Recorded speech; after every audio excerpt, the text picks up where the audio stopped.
¿Qué tal, trimaníacos? Bienvenidos, bienvenidas. Esta semana se vuelve a vestir el canal de gala para recibir a uno de los nombres propios del triatlón nacional, no de esta temporada, sino ya de muchos años atrás. Como sabréis, porque habéis llegado a este episodio, estamos hablando del doctor Roberto Cejuela. Y no voy a demorar mucho la entrada de hoy, porque lo tenemos aquí ya esperando. Y aquí lo tenéis, el señor Cejuela. Roberto, ¿qué tal? ¿Cómo estás? Muy bien, la verdad que deseando hablar contigo. Bueno, pues ha sido una entrevista y hemos esperado el momento. Ya os informo que llevamos tiempo ya intentando pactar. De hecho, lo digo públicamente, las dos veces que he intentado ir a Alicante a cubrir el Universidad de Alicante, uno por motivos laborales y otro personales, se ha truncado. Pero el 2026 es el año en que vamos a poder visitar sí o sí la factoría Cejuela en Chito. O sea, este año te lo juro que no pasa. Hay que bloquear la agenda con tiempo. Aquí os esperamos, siempre es un placer pues, darle difusión a la actividad profesional y sobre todo en el caso del triatlón, que es un deporte aún todavía pequeñito, pues poder darle la mayor difusión posible. Pues bueno, para eso tenemos, antes de empezar un poco la charla de hoy, porque vamos a hablar un poco, ¿no?, de esos factores que hacen decisivos, ¿no?, que un deportista acabe formando parte de la élite de un deporte, en este caso el triatlón, pero imagino que habrá muchas cosas que serán extensivas al deporte en general, pero básicamente yo creo que estamos en uno de los años, cada año decimos lo mismo, ¿no?, pero estamos en un año en que la factoría Cejuela, la Universidad de Alicante, ha dado un salto más de calidad en cuanto a, bueno, un poco a todo, ¿no? Infraestructura y sobre todo lo que estamos viendo a resultados. Sí, también va precedido de trabajo años anteriores, los deportistas van siendo un poco más adultos, van siendo más maduros y por lo tanto están consiguiendo mejores resultados a nivel absoluto, ¿no? En la élite internacional, sobre todo, pues estamos hablando, claro, de Copas del Mundo y de series mundiales, y la guinda, ¿no? Pues la puso David Cantero el otro día en la gran final, que ha conseguido volver a ganar una medalla para España que desde el año 2019 no se hacía, ¿no? Y eso da pie a pensar pues lo difícil que es, ¿no? Lo que hace 5 o 10 años hacían pues, los Olarza, Mola y Gómez. Uh-huh. Y que bueno, pues poco a poco en este caso, pues David ha ido ganando terreno y junto con sus compañeros, ¿no? Porque Sánchez Mantecón ha hecho 3 top 10, que es la mejor temporada de su carrera deportiva también, y el resto de la escuadra. Ajá.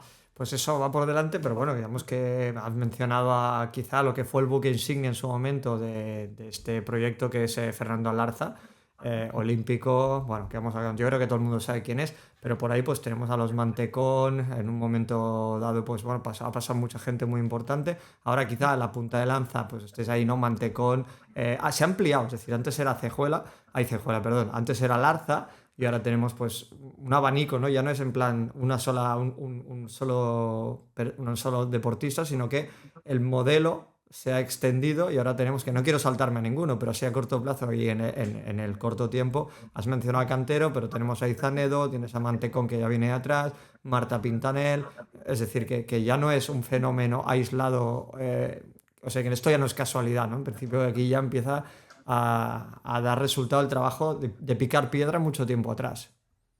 Sí, una metodología para mí que tenga éxito, por una parte tiene lo que tú dices, que bastantes deportistas de forma longitudinal a lo largo de los años, no solo en una época, ¿no? O sea, porque el contexto de las competiciones, en este caso internacional, marca mucho los resultados, ¿no? O sea, no es lo mismo competir contra los Brownlee que competir contra Hauser, que competir contra G. O sea, ese contexto va a marcar una época. Pero si durante diferentes épocas, con diferentes rivales, con diferentes circunstancias tecnológicas, temporales, con diferentes organizaciones, tipo de carreras, los deportistas van teniendo buenos resultados y éxito a lo largo del tiempo, pues eso quiere decir que lo que ayuda a su entrenamiento, a su preparación, funciona, ¿no? Uh-huh. En nuestro caso en concreto, además, como universidad, como basándonos en el trabajo de la preparación del entrenamiento en la investigación, pues además lo constatamos con datos y con información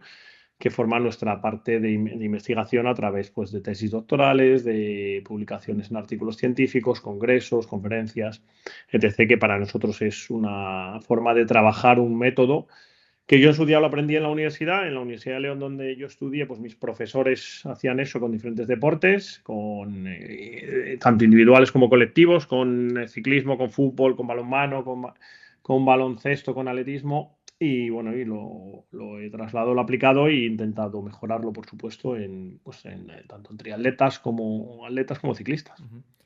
Al final el éxito ya te avala, con lo cual ya, bueno, ya no ahora, insisto, que esto viene de muy atrás. Hay artículos deliciosos de mi compañero Irra en Objetivo Triatlón, hablando de la factoría Cijuela. Ya sabemos que aquí la corta distancia, si hay un medio que yo consulto y creo que la toca mucho es Irra, al que te une también una amistad, me consta, y que no ha podido estar en el episodio de hoy porque está precisamente de viaje. Pero vamos a ver, ahora ya con todo este know-how de todos estos años, de toda esa experiencia, a mí me gustaría encarar el episodio un poco a eso, ¿no? Con toda esta evolución que has tenido, ¿cuáles esos factores que se determinan o que habéis determinado, especialmente en triatlón? Porque al final sí que hay muchos estudios genéricos, ¿no? Pero sí, genéricos del deporte o deportes, como dices tú, deportes más, no quiero decir más viejos, ¿no? Pero que con más recorrido. En cambio el triatlón, tú lo has dicho, relativamente joven.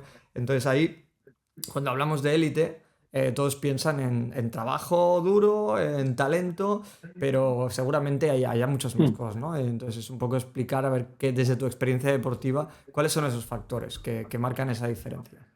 Sí, para mí es que haya un ecosistema en primer lugar. O sea, un ecosistema está formado por un entorno, un contexto geográfico en un momento determinado temporal, o sea, en unos años en concreto. Y dentro de ese contexto geográfico se puede desarrollar un trabajo con los deportistas bastante a largo plazo. O sea, lo primero que necesitamos pensar, para mí, un factor de rendimiento fundamental es tener tiempo para entrenar, o sea, a largo plazo, años. Creo que sobre todo en los últimos tiempos, también ha pasado en otras épocas de la vida de los deportes, cuando los estudias, está muy enfocada a la preparación a jóvenes actualmente, ¿no? O sea, es como que hace unos años en triatlón tú tenías que ser muy adulto, muy mayor, los años de Indurain, ¿no? Los 26, 27, 28 años, los años de madurez aeróbica, pues eso desde la fisiología no ha cambiado, siguen siendo los años de la madurez aeróbica y para el triatlón son unos años de máximo rendimiento. Pero parece que en los últimos años, como que con las categorías inferiores en desarrollo, con más cantidad de licencias y triatletas, parece que con 14, 15, 16, 17 años hay que empezar a entrenar mucho. Bueno, yo creo que esto no es así, creo que hay que plantearlo a largo plazo y que hay que respetar una identidad individual de la persona en un contexto determinado, quiero decir. O sea, no es lo mismo una persona que vive en la Comunidad Valenciana o en Alicante o Valencia, porque hay una forma de vivir, hay una idiosincrasia, hay una forma de entender la sociedad, hay una forma muy festiva de vivir con el verano, hay una forma de entender los aspectos con los institutos y colegios y universidades, a vivir en León. Ya. Que está completamente opuesto, o el norte de España. Ojo, que León es un maravilloso lugar para vivir, ¿eh? Que no se entiende. Sí, no, te lo digo yo. O sea, he puesto León porque yo viví allí y comencé allí a hacer triatlón y comenzamos con la universidad y demás, pues, o sea, no, por no decir otro lugar y que nadie se siente identificado, ¿no? Entonces, eso condiciona absolutamente todo. Entonces, creo que en primer lugar, creo que hay que tener tiempo para trabajar si quieres llegar al alto rendimiento a largo plazo. Y ese tiempo, teniendo en cuenta que la economía o la eficiencia energética es fundamental en todos los deportes de resistencia, el triatlón no es diferente en eso, tú necesitas o tienes hasta 10 años para seguir mejorando tu rendimiento aeróbico y a lo largo de esos años. Entonces, no te des plazos cortos. O sea, pese a que tú no tengas resultados inmediatos en categorías inferiores, no tiene por qué ser que tú no puedas llegar a un alto rendimiento después en junior y tú hacer el 20, el campeonato del mundo, o ni siquiera participar, porque en tu país existen 3, 4 junior en ese momento mejores que tú, pero luego puede que en absoluto y en élite estés tú y esos 3, 4 juniors la hayan dejado, ¿no? Por poner un dato, que el otro día, por ejemplo, decía Parrita en uno de sus análisis de la Copa de Europa Junior de Bañoles del año 2021, que sirvió para España como clasificatorio para el Campeonato del Mundo Junior de Cuartilla 2021. Participaron 28 juniors españoles o 26, ahora mismo No lo sé exacto y creo que 20 ya no hacen triatlón. 20 no hacen triatlón. 20 no hacen ya triatlón, O sea, no no es que participan, no no estén compiten. compitiendo en alto nivel, sino directamente han abandonado el deporte. Claro. Entonces, creo que ese es el primer sesgo que existe y que es demasiado grande en categorías, para mí, de formación. Y es de entrenamiento demasiado temprano. Entonces creo que hay que dar una planificación a largo plazo que luego se cumplirá o no, porque a lo mejor la persona pues llega con 20, 22 años y dice, oye chico, pues a mí esto no me gusta tanto, no me motiva tanto, o directamente no me produce tanto beneficio como para seguir practicándolo prioritariamente o de forma exclusiva. Y entonces eso es un aspecto para mí fundamental del rendimiento, ¿no? Y eso tiene que estar apoyado en los contextos familiares, en los contextos de club, en los contextos en los cuales te vayas a desarrollar, ¿no? El rendimiento a corto plazo es muy motivante, pero no tiene relación directa con el rendimiento a largo plazo. O sea, eso es una realidad. Por lo tanto, hay que estudiar por qué se dan los resultados en esos deportistas que tienen éxito, que tienen resultados exitosos tan temprano, ¿no? Y relacionarlos con la carga de entrenamiento que están haciendo. O sea, altas cargas de entrenamiento, lo normal es que en edades tempranas haya altos resultados. Ajá. Si ya no se da esa relación, ya Sí. mal vamos. Claro. Ya mal Además, vamos, ¿no? te estuve escuchando en la época que yo estudié lo que es ahora el CAFE, los que venimos de atrás, INEF. Me acuerdo que los compañeros de natación ya venían desde pequeños con una primera sesión con 10, 11, 12 años. La primera sesión a las 6 de la mañana, luego iban al cole y a la tarde la segunda sesión y nos parecía como, hostia, qué locura, ¿no? Y la tasa de abandono en natación, no recuerdo, te hablo de esta, claro, es que yo vengo de muy atrás, el año 97 o así, que sí que habíamos estado, la tasa de abandono no era tan alta, tampoco igual no había tanta participación, por tanto se cuidaba más a la gente, pero sí que es cierto que el triatlón ya no es solo nadar, tienes 3 deportes, tienes que combinarlos y como tú dices, ¿no? Quizá uno de los cosas que habréis detectado es eso, ¿no? Que igual hay que distribuir las cargas y no apretar tanto desde tan pequeños, ¿no? Sí, sobre todo luego discernir, como tú bien dices, tienes 3 deportes, uno prioritario en edad temprana, que es la natación, por todo lo que supone la diferencia de medio acuático con el terrestre, y que si tienes que darle carga de entrenamiento, prioriza la natación, o sea, algo que ya se sabe que es algo conocido, pero que a veces por el tipo de competiciones se ha descuidado, ¿no? O sea, el triatlón de élite sigue siendo olímpico, los Juegos Olímpicos son olímpicos, las series mundiales y olímpico sprint. Incluso te voy a decir que hay estadísticamente menos probabilidad de remontar en distancia sprint que en olímpica. O sea, eso es una realidad. O sea, Sí, sí. los triatletas que menos nadan remontan más en distancia olímpica que en distancia sprint. Claro. Por lo tanto, la natación sigue siendo altamente limitante, ¿no? Ujú. Entonces, si tenemos que dedicarle tiempo de más a entrenar en categorías inferiores, que sea la natación y el resto de capacidades aeróbicas de ciclismo y de carrera a El pie hacia ejemplo donde se claro, vean. perdona Roberto, es el caso de Mario Mola, ¿no? Que era el remontador por excelencia en otra época del triatlón, todo eso ha cambiado. Entonces, Mario Mola remontaba en la carrera a pie. En sprint había llegado a remontar, pero evidentemente con muchas más opciones de remontar en olímpico. Ahora ya la natación te deja fuera de cualquier posibilidad. O sea, la remontada puede ser más menos, tú lo tendrás más estudiado, 40 segundos, pero más de 40 Sí, segundos en un sí, minuto. sí, fíjate eso del año 2009 en mi tesis doctoral y no ha cambiado en la actualidad, en 1500 metros, entre 45 segundos arriba abajo, con pérdida del primer nadador que sale en la categoría masculina, solo había un 8% de posibilidades después de ser top 10 en los campeonatos del mundo, Juegos Olímpicos de entonces y ahora en las series mundiales, ¿no? Que para un 1500 en aguas abiertas es una distancia, como sabemos, muy corta con los nadadores, ¿no? Ujú. Entonces, una cosa es el entrenamiento a largo plazo. Yo creo que eso hay que priorizarlo, aunque tú no vayas luego a entrenar a ese deportista. Que esa es la siguiente Ya. cuestión que para mí falla mucho, ¿no? O sea, los entrenadores debemos ser profesionales en todos los aspectos, empezando por el económico. O sea, esto es un trabajo muy importante, es un trabajo que requiere la modificación del estado de salud de las personas, y eso requiere una dedicación exclusiva y una formación exclusiva y hay que trabajar de forma profesional en el ámbito económico y en ámbito, evidentemente, de laboral, ¿no? Pero en el entorno concreto donde estés. O sea, tú a lo mejor trabajas en tecnificación. Y la tecnificación requiere un entrenamiento y unos conocimientos que son diferentes a los del alto rendimiento, que pueden llegar 2, 3 o 4 años después en ese deportista. O en categorías inferiores de formación, o al contrario, en alto rendimiento.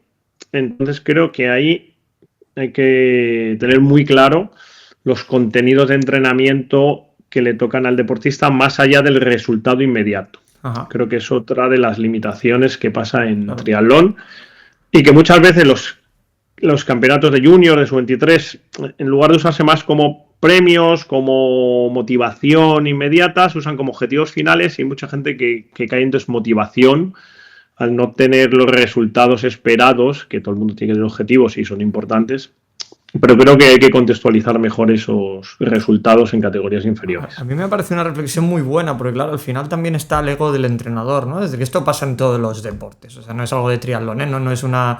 Es decir, claro, si tú tienes una joya que te está destacando a nivel de resultados y sabes que le dedicas más tiempo y tal, y te puede dar resultados para tu ego, es decir, el ego del entrenador, ¿no? Que también evidentemente una cosa es la motivación y otra el ego. Pero ese tema me parece que da para dar otro episodio, ¿eh? Es decir, que creo que es muy interesante también saber hasta qué punto el entrenador es consciente de que esto suele pasar, ¿eh? Que muchas veces cuando un pupilo gana, hay muchos entrenadores que se ponen la medalla ipso facto. Yo soy más fan de esos entrenadores, como es tu caso, que seguís trabajando en la sombra, salís cuando hay que salir, pero siempre dais el mérito a los pupilos. Bueno, uno ya lleva mucho tiempo en este medio como para saber que ha habido entrenadores para todo, y que normalmente los que triunfan son los que ponen al deportista por delante del ego. Dicho esto, y para otro episodio, estamos hablando un poco de todo el tema de entrenamiento, fisiología, las cargas de entreno, pero hay un apartado que creo que es muy importante, ¿no? Que es esos rasgos psicológicos. Es decir, ¿qué define mentalmente, psicológicamente un deportista para dar ese salto y poder ser un deportista de élite, ¿no? Porque yo tengo la sensación de que hay factores comunes desde fuera. Es decir, yo nunca he entrenado a ningún deportista de élite, y menos en triatlón, pero sí que debes haber detectado, ¿no? Unos rasgos psicológicos que les hacen, no quiero decir campeones, ¿no? Pero que les hacen mantenerse en esas opciones de ser deportista de élite. Sí, son los que te llevan a un estilo de vida profesional, podríamos decir, en un deporte de resistencia. El triatlón es de los deportes que más volumen necesita de entrenamiento en ya élite internacional. Estamos hablando de entre 20, 30, 35 horas a la semana durante todo el año, durante muchos años, y necesitas un estilo de vida que seas una persona tranquila, o sea, que te guste entrenar, pero que al igual que te gusta entrenar, te gusta vivir descansando. O sea, cuando no entrenas, descansas y duermes, y no tienes que pasar necesidad. Aquella persona que necesita estar haciendo un sacrificio por hacer eso, o sea, si para ti es un sacrificio no comer en casa, si para ti es un sacrificio no comer comida basura, si para ti es un sacrificio no salir de fiestas, si para ti es un sacrificio no ir al cine, todo lo que significaría más o menos una vida normal de un adolescente o de una persona joven, pues vas a tener muchas dificultades en llevar una vida que te permita soportar una alta carga de entrenamiento y un desgaste psicológico y energético brutal. Porque para ti estás haciendo un gran sacrificio. Y como estás haciendo un gran sacrificio, crees que vas a tener un gran premio. Y eso no es verdad. No, mira, me viene, ya sabes que soy, la comunidad sabe que soy cero futbolero, ¿no? Pero me viene al caso, y creo que esto es trending topic ahora, ¿no? La actitud de Lamine Yamal en los momentos previos al derbi. Que te digo que yo, sin saber nada de fútbol, sin interesarme prácticamente nada, me he enterado de todo. O sea, los más medias se enteran de que nos metan eso, ¿no? Eso, bueno, no quiero hablar de fútbol, pero es el deporte de élite, el hecho del descanso, el hecho de saber en qué momento tienes que estar en casa durmiendo. No hablo de declaraciones, hablo pues ese hombre estuvo ahí 1 hora y media, 2 horas de pie en una cabina animando un equipo de fútbol a 48 horas de un partido. Es igual que sea contra el Madrid que contra el Alavés, o sea, me es igual, ¿no? Eso en triatlón es, si quieres, en triatlón, en deportes, que es prácticamente impensable que eso suceda. Impensable. O sea, es totalmente incompatible con que consigas sacar la mejor versión física, psicológica, de todo tipo en una competición. Para mí es la más dura del mundo, que es el triatlón en todas sus versiones, y que te exige además con unos condicionantes externos que muchas veces ni conoces. El medio cambia, el mar cambia, el oleaje cambia, el viento cambia, y me parece el deporte más difícil que hay de preparar y de ejecutar, ¿no? O sea, los triatletas me parecen superhéroes. Y creo que ese estilo de vida te lo va a marcar mucho tu personalidad, lo que te digo, tu familia, de cuál haya sido lo que hayas visto en casa y el contexto del grupo donde estés o el entorno, ¿no? O sea, si estás rodeado de profesionales o de gente que aunque a lo mejor no se gane la vida haciendo eso, vive como un profesional, eso te va a ayudar. Si estás rodeado de compañeros y compañeras que para ellos la práctica de entrenamiento del triatlón es importante, pero no es prioritaria al 100% y quieren seguir teniendo un estilo de vida normal, un estilo de vida de un adolescente, un estilo de vida de un universitario, pues entonces es evidente que tu capacidad de rendimiento se va a reducir, ¿no? Incluso dormir a las 12 de la noche te va a ayudar a recuperar menos que estás a las 9 de la cama, a las 9 o las 10 en la cama, ¿no? Entonces eso para mí son condicionantes limitantes, más que el consumo de oxígeno máximo, más que el material, más que la posición aerodinámica de la bici o los condicionantes hidrodinámicos del agua, porque no te va a permitir acumular carga de entrenamiento, entonces estás no llegando a tu máxima capacidad, que es el principal factor limitante, ¿no? Y es lo que te va a limitar a la economía, que es lo determinante. Bueno, era un símil, perdonadmelo, de los antifútbol, perdonádmelo, pero es que al final nos lo meten en la cabeza. Es decir, y luego hay una respuesta, creo que sé lo que me vas a decir, porque recordemos que bueno, Roberto está trabajando dentro del contexto de la Universidad de Alicante, estamos hablando de universidad en tanto que estamento de educación, pero bueno, me imagino que tú de alguna manera crees que sí, ¿no? Un deportista de élite, en el caso de un triatleta, puede tener esa dualidad, es decir, puede ser en el alto rendimiento y ser una persona académicamente formada, porque muchos tendemos a pensar que el deportista de élite no tiene estudios, ¿no? Porque, vuelvo a decir lo mismo, porque hay ciertos deportes que pues sucede eso, ¿no? Por suerte o por desgracia en el triatlón creo que es compatible, pero bueno, yo lo creo, tú los tienes ahí en la universidad, entiendo que es un poco, ¿no? Me vas a decir que sí. Sí, para mí, y además te voy a distinguir por género, en mujeres es absolutamente fundamental. O sea, creo que les ayuda a mejorar aún más su rendimiento deportivo y su calidad de vida. Les aporta una seguridad en todo aquello que están haciendo en su vida para seguir continuando con el entrenamiento a mayores de una formación que en el futuro puede ser, en la mayoría de los casos, su puerta al mercado laboral. Y en hombres creo que les ayuda, en las mujeres son más disciplinadas en general, para mí, en las que deciden entrenar, tienen mayor disciplina porque lo deciden y son más aplicadas. Y en hombres les ayuda a tener más disciplina. O sea, les ayuda a hacer algo que a muchos no les gusta, pero la disciplina te conviene. Y eso te conviene en la vida y te conviene tener no solo una formación o una apertura al mercado laboral, que a lo mejor para muchos luego no lo es, pero sí les va a mejorar su nivel cultural general, sí les va a dar una vida más rica. Y creo que el deporte es algo muy grande para nosotros porque vivimos en ello y a lo mejor si has sido unos Juegos Olímpicos y estás en ese contexto te parece que es lo único del mundo, pero el momento que sales de esa burbuja te das cuenta que el deporte es algo muy pequeño en la vida, es una mota, ¿no? O sea, el presupuesto de deporte en un gobierno es algo anecdótico, subvencionado. No es una partida fundamental. Entonces eso quiere decir que el deporte que hacemos en la vida es algo anecdótico. Por lo tanto, la vida es mucho más allá, ¿no? Entonces, en la universidad está deporte y cultura junto como parte de la formación integral de las personas, tanto de los trabajadores como sobre todo de los alumnos, ¿no? Entonces, para mí es absolutamente fundamental que estudien. La velocidad de estudio es otra cosa. O sea, creo que el estudio te aporta un compromiso. Creo que ese compromiso es contigo mismo. Y en una universidad pública, además, ese compromiso eres tú quien te lo va a marcar porque nadie te va a exigir de la clase, incluso puedes llegar a probar haciendo todo tipo de trampas que te puedas imaginar sin problema ninguno, pero no se trata de aprobar, de tener un papel, un certificado, se trata de formarte como persona, ¿no? Entonces, en esa formación integral soy 100% partidario cuando Me escriben muchos deportistas de otros países. Para mí es básico que se matriculen, a no ser que ya sean profesionales. O sea, a no ser que ya seas un triatleta profesional, que tengas, que vivas absolutamente del triatlón y a una edad adecuada. Si no estudias, no puedes entrenar.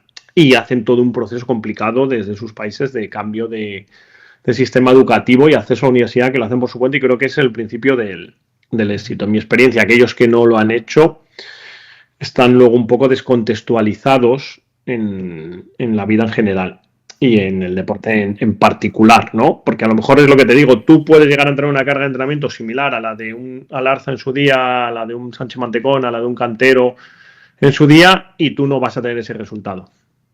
O sea, nunca vas a ganar una medalla en la gran final. Nunca, nunca. Sí, es así.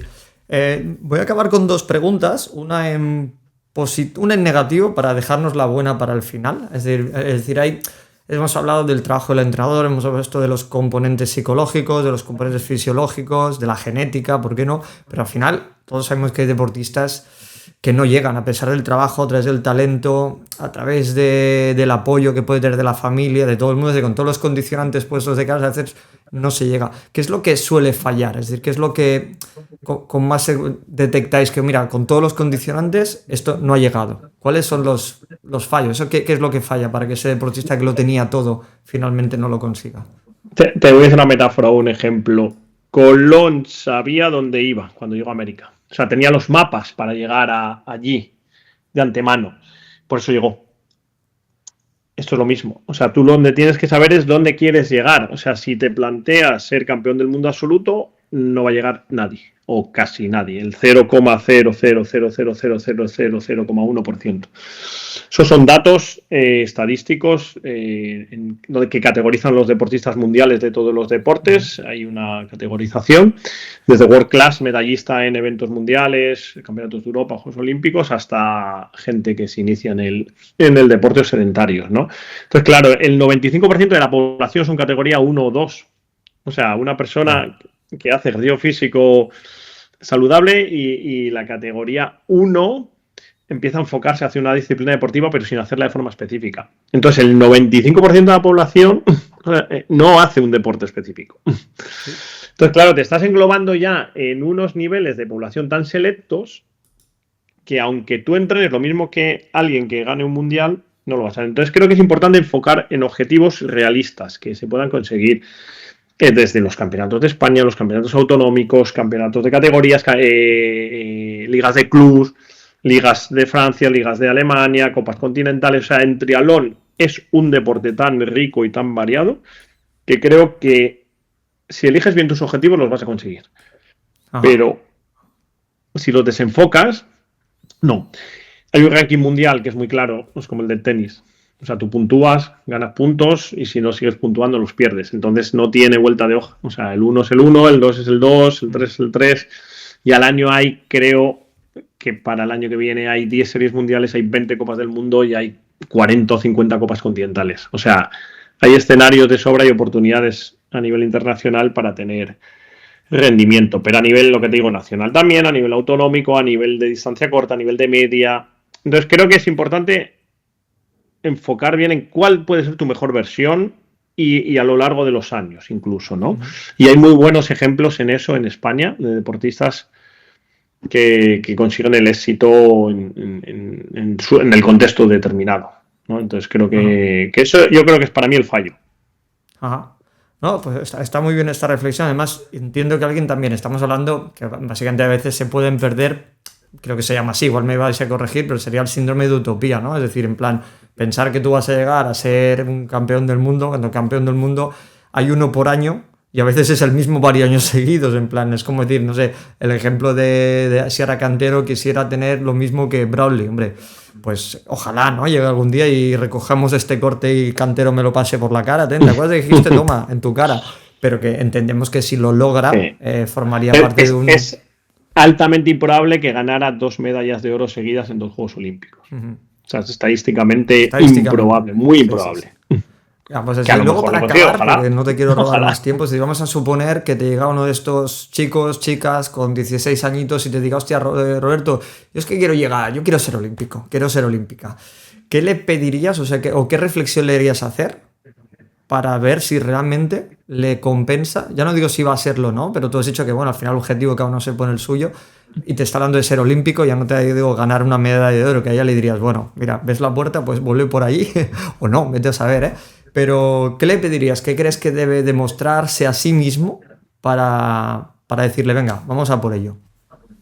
Sí, bueno, que viva un año de preparación de estilo de vida profesional, con lo que ello conlleva, todo lo que hemos dicho, y ver si eso le gusta, le motiva, si es su estilo de vida directamente en esa época de su vida, ¿no? Si vive feliz así, sin lugar a dudas que lo intente. Pero si no, si está haciendo un sacrificio sobrehumano, es que creo que no te va a compensar en absoluto, ¿no? O sea, yo creo que algún deportista que ha llegado a decir que ha ido a los Juegos, por ejemplo, y que no le ha compensado, pues hombre, pues al final es algo personal que tienes que decidir tú si vivir así te ilusiona.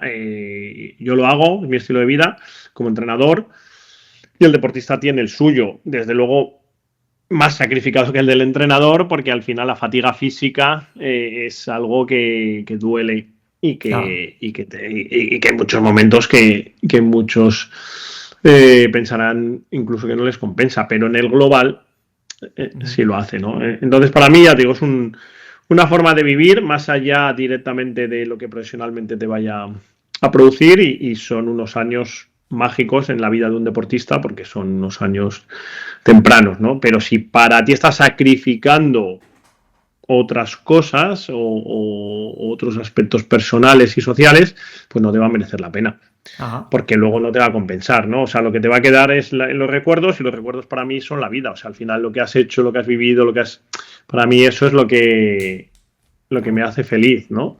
Y ojo, Entonces, porque si lo que para está ti es diciendo igual, Roberto va más allá de lo deportivo. Esto se puede aplicar para la vida en general por cualquier reto profesional o personal, con lo cual yo creo que está diciendo algo que no. Evidentemente, los estudios y la preparación de Roberto son sobradamente conocidos, pero esto al final es ley de vida. A veces, como dices, ¿no? Salve más el diablo por viejo que por diablo. No te estoy llamando viejo, obviamente, pero sí que ya que empezamos a tener una experiencia de vida que nos permite detectar lo que es el día a día de la vida de una persona normal, de una persona adulta, con estos chavales. Y para acabar, es decir, ya lo hemos hablado otras veces, venimos de una época muy dorada que cada vez es una época más lejana, ¿no? Todos mencionaron antes de Alarza, Mario, Javi, Chente, esa época dorada del triatlón, que yo siempre lo he dicho, esto pasó por generación espontánea, no por ayudas externas, ni por preparación, ni por inversión, etcétera, etcétera. Siempre lo he dicho que eso fue mérito de cada uno de ellos, porque no habían en ese momento las ayudas que hay ahora.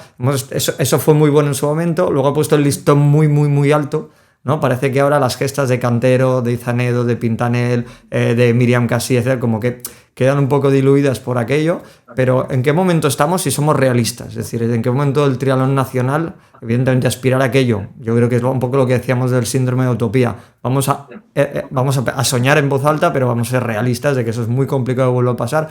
¿Dónde sitúas ahora el triatlón español con toda esa evolución que hemos tenido a nivel de entrenamientos, a nivel de federación, a nivel de centros de alto rendimiento? ¿Dónde nos situarías ahora, Roberto?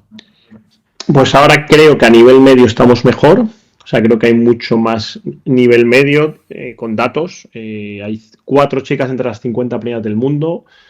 Hay, creo que 6 chicos entre los 70 primeros del mundo. Entonces, puntualmente había 3 personas que ganaban medallas. Fernando ganó 10 medallas en toda su carrera deportiva en Serie Mundial. Gómez y Mola muchas más, pero eran 3 puntuales. Entonces, sí que es cierto que Vicente Hernández pues, estuvo allí también y también ganó varias, pero creo que estamos en buena salud. Creo que hay gente que trabaja mucho, creo que hay gente joven que viene para tener bastantes buenos resultados y creo que el triatlón español ahora mismo está muy bien, la verdad. Uh-huh. Luego poner las guindas al pastel, como ha hecho David ahora en la gran final, pues será y es muy difícil, pero creo que en los próximos años va a haber más medallas en series mundiales. Creo que tanto en hombres como en mujeres, creo que vamos a tener dentro de poco en series mundiales en mujeres no solo una, sino alguna más en el top 10 y que puntualmente se puede ganar alguna medalla porque vienen empujando fuerte. Y en hombres te digo que lo mismo, o sea, es una cuestión de continuidad, de que la gente pueda trabajar, que tenga base y que pueda tener ese estilo de vida. Pero yo creo que está el triatlón español en la actualidad, de aquí al ciclo tanto de Los Ángeles como de Brisbane, creo que va hacia arriba y que está muy bien. Pues yo creo que con este mensaje de Roberto Cejuela, que nos ha dado una masterclass de fisiología de entrenamiento de deporte de alto rendimiento, y lo hemos acabado con una dosis de motivación para aquellos más escépticos, pues alguien que está trabajando el día a día con estos futuros y presentes triatletas de élite lo tiene muy claro. Pues nosotros vamos en Roberto We Believe, vamos a ver lo que comenta. Y nada, agradecerte una vez más las facilidades para hablar contigo, con todo lo que tienes encima, que hayas encontrado un hueco. Y no solo, os lo digo ahora, no solo para ahora estar hoy aquí, sino que con Roberto hay realmente a nivel de watch, a nivel de llamadas puntuales, una persona que es súper fácil, súper accesible, porque sabe que entre todos tenemos que remar para que esta gente llegue donde llegue. Y creo que la buena comunión entre medios, entrenadores, atletas, federación, creo que es básico. Y te agradezco una vez más, pues eso, todo el trabajo que haces y sobre todo la atención para la comunidad de triatletas en red, Roberto. Pues nada, muchas gracias y un saludo a todos. Pues lo dicho, donde hay patrón nos manda marinero, y queremos que hemos tenido un patrón hoy en este episodio realmente excepcional. Señores, nada, creo que no tengo más que decir. Espero que hayáis disfrutado tanto como yo de este episodio y nos vemos en el siguiente. Un saludo, trimaníacos.